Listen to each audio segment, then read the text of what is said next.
Piracy off Africa's east coast has become a problem of major international concern. Pirates from Somalia have found their pot of gold. Merchant vessels are extremely vulnerable as they pass through narrow strait that leads from the Gulf of Aden into the Red Sea.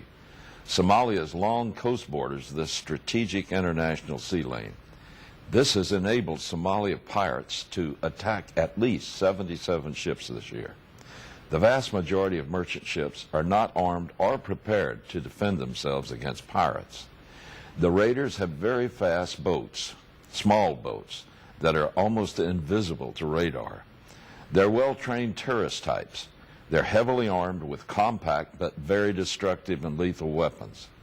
Once they capture a merchant ship or freighter, they offer it up for ransom.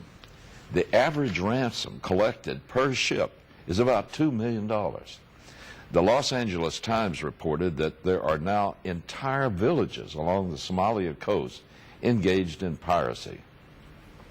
The newspaper located a Somalia fisherman who lamented, "I had 25 men working in my boats, and they all left me and went to piracy." Of the 77 ships attacked, more than 30 have been captured. At least 10 ships, along with their crews, remain captives of the pirates. In September, Somali pirates made new headlines when they captured a Russian-flagged Ukrainian cargo ship bound for Kenya. This hijacking made news because it was filled with Russian-made weapons on their way to Kenya's military. But of even more interest is another hijacking that occurred in the same time period. This incident involved an Iranian freighter, the motor vessel Iran Dayant. Somali pirates captured this state-owned Iranian merchant ship in August. It sailed from Nanjing, China on July 28. According to its manifest, it was heading for Rotterdam.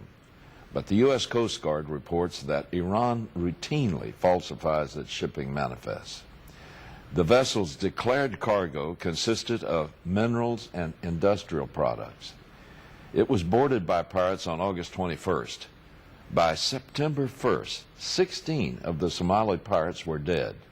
Others were covered with skin burns, suffered hair loss, nausea, and other signs of radiation sickness. These kinds of injuries are consistent with exposure to radioactive materials or possibly some form of biological weapons. So what was the ship really carrying? Nobody's talking.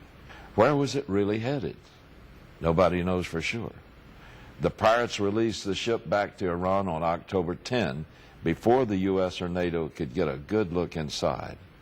But there's plenty of speculation. Some believe it was a massive floating dirty bomb headed through the Suez Canal for a position off Israel's coast. Or was it bound for America? Perhaps it carried chemical or nuclear materials for Al-Qaeda or Hezbollah. But now that it's back in Iran, how will we know? We'll keep an eye on this one.